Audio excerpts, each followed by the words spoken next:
Hi guys, you're welcome to my YouTube channel. My name is Oluwatosin Sanusi and this is Grace Youth channel. One of these days I should do a video on how I got that name, and it has stuck ever since then, but that's not for today. Today we're going to be talking about the fundamentals for a strong marriage. Yes, the fundamentals for a strong marriage. A marriage that would last a marriage that's going to last like forever, till death do you part, and a marriage that's going to stand the test of time and pass through and overcome challenges and all of that. So yes, we're going to be talking about fundamentals of a strong marriage.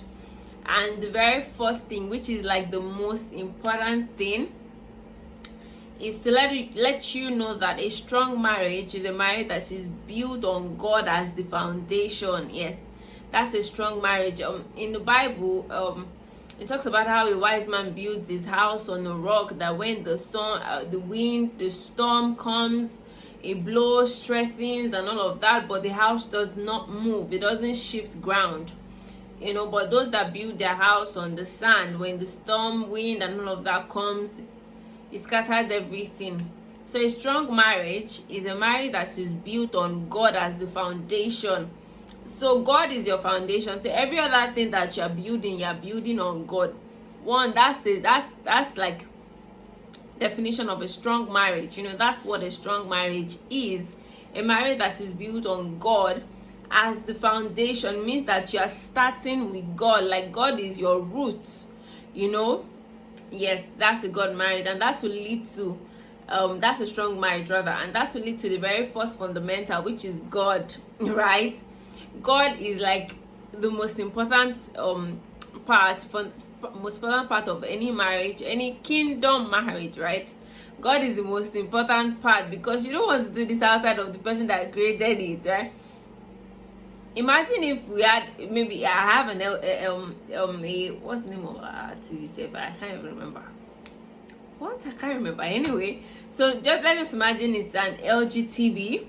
Imagine if I had like the contact of LG chairman or LG CEO or something. I'll probably be chatting him up like, hello sir, I just got your TV, please. Even if the manual is there, I'll still be asking him like, how do I install it? Okay, so I try to, any phone like this, I'm going to send him a message like, excuse me sir, something is wrong with the remote, because I don't understand.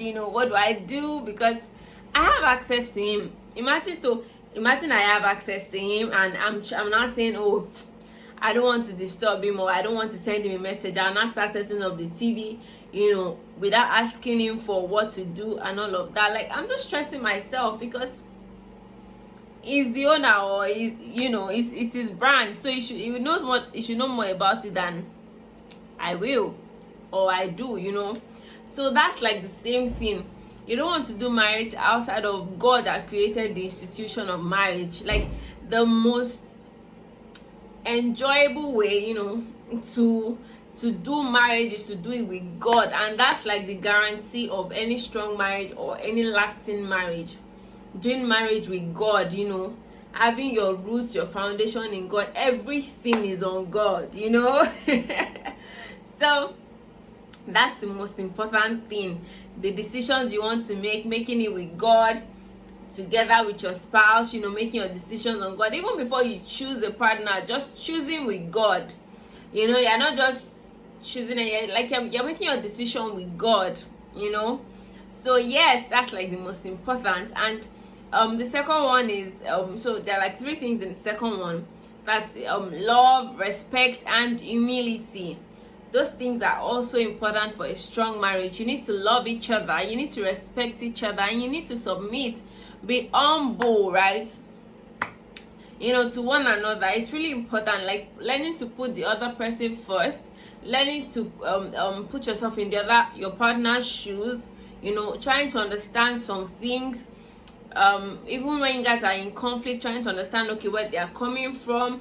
This is what, this might be where they are coming from. Trying to just understand, compromise here and then, not compromising your values, those ones are like your non-negotiables, but compromising like things that maybe I don't know, shutting the bathroom door or leaving it open, things like that. Stuff like that really affects homes. But just covering up for each other in areas like that, things that don't have to do with your core values. Of course, you shouldn't even marry someone that your core values are not the same, but that's story for another day. So compromising here and there, just intertwining and all of that, bending here, straightening there, bending here, straightening there, just loving each other, respecting each other, giving them their place in your life, right? Which should be the first place after God. So love, respect, humility. The Bible says that we should submit to one another, out of reference for God. We should reference one another. So your submission and your love and your respect to your partner is a form of love, respect, and submission to God, right? It's like part of it. So because I love God, I respect God, I'm submitted to God, that I love my partner. So as a result of that, I love my partner, I respect my partner, and I'm submitting to my partner, right? So that's the second thing that makes a strong marriage. The third one is communication.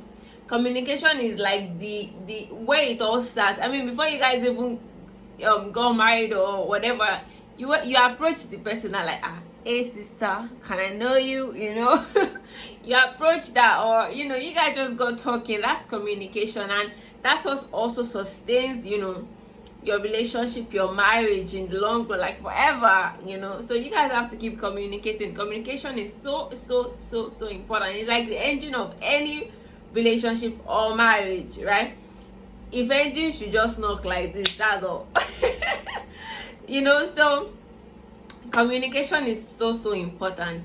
Like you guys jokes apart, communication is so important. Learning to be vulnerable with one another, just being able to speak out and know that you're being heard by your partner, and you guys can just come to a conclusion or an agreement after communication. Communication is so important. You can watch my previous videos where I talk about communication. Like, I've talked about communication a lot because it's really important. Now the fourth thing is trust and forgiveness. Honestly, this is also so important, because if you do not trust your partner, you're already giving the devil room, and they say you give the devil a footstool, it takes a mile. So it's so important also to trust your partner and to forgive also. I can't remember who said this, but I read it somewhere.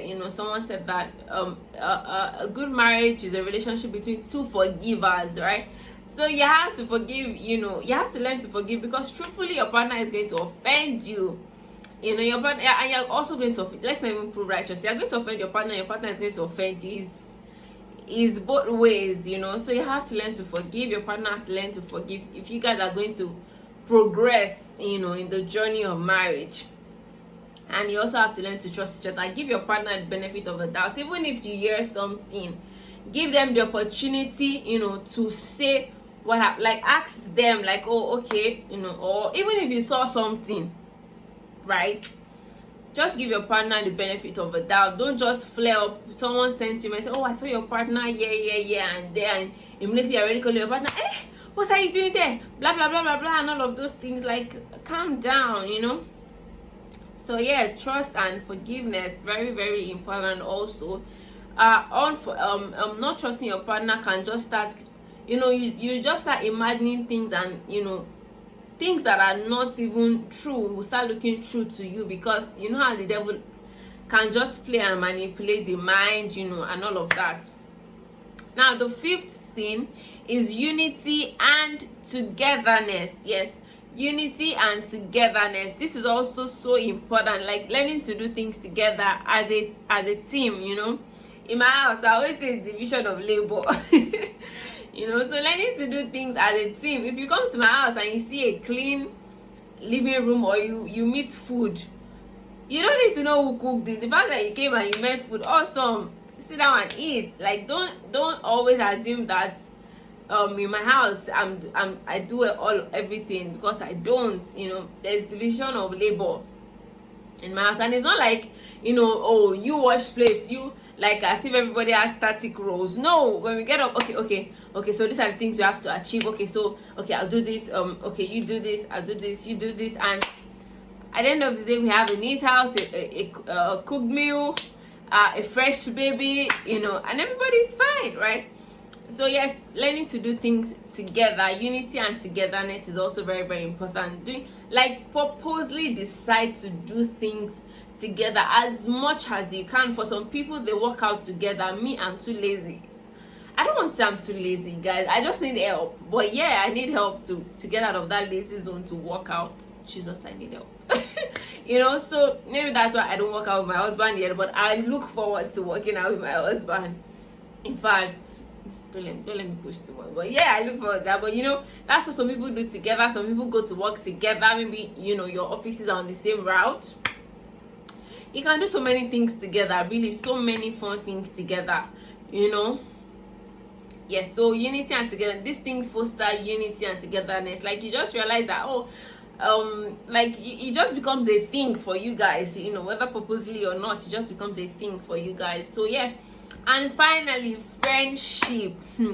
Be intentional about being friends with your partner. Like, when challenges, when some things come, it's not every day that you're in the mood for romance or whatever, but that friendship, like, you guys can genuinely laugh together. You can laugh at each other and you can laugh together. Like, it's so important. That friendship is so important. Like, oh God, it's so important. Also, just like communication, so important. You want to be friends with your partner. Like, you want to be able to enjoy their company, be in their space, not the one that you guys will be in each other's space for like 1 hour, 2 hours, and you've already fought for the whole 2 hours, and you don't even want to see each other. No, like, enjoy your partner's company. Like, even if there's nothing to do, if there's nothing fun to say, like, just maybe see something funny on Instagram, you show your partner, you guys laugh together, you gist, you say some things, you guys are just gist. Like, let them be the first person you want to call when you have good news or even sad news, whatever. Let them just be the first person you want to talk to. Let them be your best friend, your best buddy, your paddy. So important. And it takes intentionality, because first, you didn't meet them as a child, you met them as an adult, and you have also built some friendships, maybe with some of your friends, girls, but you have to be intentional to make sure that your partner is the person that now becomes your best friend over every other best friend. All right, so these are the fundamentals, 6 fundamentals of a strong marriage that I really, really believe that if you start with, you're going to have a strong, solid, godly kingdom marriage, right? And I pray that God will help us. We're so intentional about building kingdom marriages, and God is so intentional. God wants to be involved, right? So put him first, and you now start building with this thing. You put love, you put respect, you put humility. Your house is going to be so fine. That's how your marriage is going to be so beautiful, because you have made God the foundation. So I pray that God helps us, and I pray that you have a beautiful, beautiful, beautiful kingdom marriage. Thank you for watching. Please drop your comments. Please like, please share, please subscribe. Thank you so much. Bye.